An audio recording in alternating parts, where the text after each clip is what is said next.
The hidden cost of being the calm one in every situation. You're the calm one, the stable one, the one who doesn't overreact. When others panic, you steady the room. When conflict rises, you lower your voice.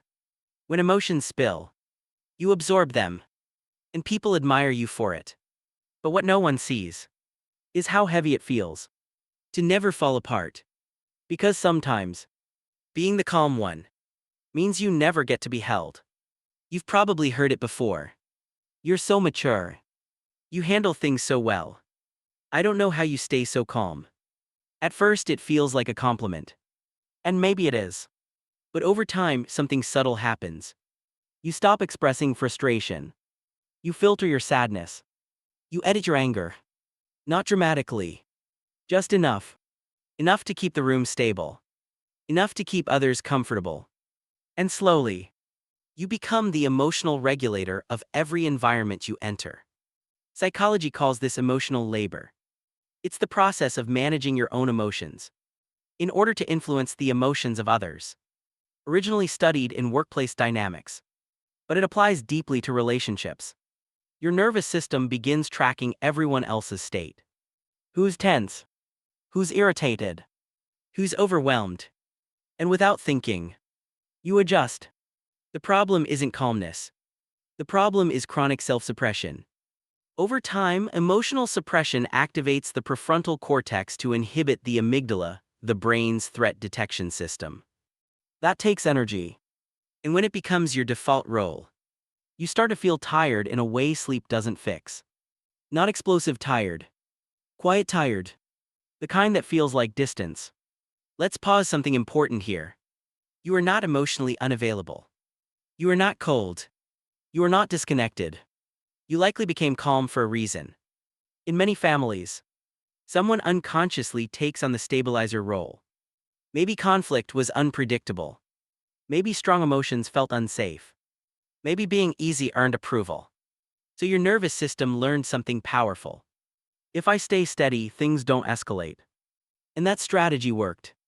It reduced chaos. It protected relationships. It protected you. From a behavioral psychology perspective, this is reinforcement learning. When calmness reduces conflict, the brain strengthens that pathway. It becomes your identity. Not because it's fake, but because it kept you safe. The issue isn't that you learned calmness. It's that you never learned when to put it down. Let's go deeper. There are three mechanisms operating beneath this pattern. The prefrontal cortex is responsible for impulse control and emotional regulation. When you sense rising tension in a room, your brain predicts potential conflict. It sends signals to regulate your emotional expression. Tone softens. Posture relaxes. Words become measured. This is adaptive. But when chronic, it creates emotional inhibition. Studies show that long-term emotional suppression increases physiological stress markers, even if you appear calm externally. Your body holds what your voice does not release. Some personalities develop a heightened sense of emotional responsibility. You may unconsciously believe, if someone is upset, I should fix it. This connects to attachment theory. If you developed anxious or caregiving tendencies early in life, you may equate harmony with safety. Your amygdala becomes highly sensitive to social disruption. It scans for subtle signs of disconnection. And when it detects them, you regulate yourself first. Because controlling yourself feels easier than controlling others. But over time, this creates imbalance. You are stabilizing everyone, while no one stabilizes you.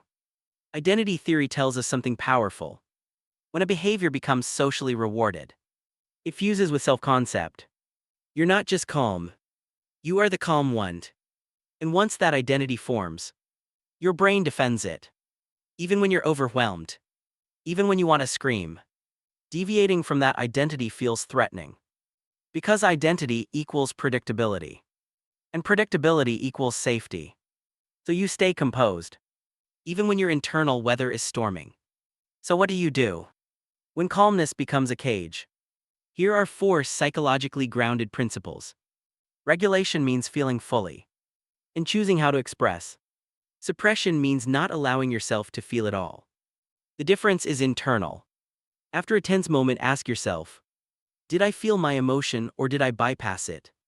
If you constantly bypass, your body stores unresolved stress. Simple practice.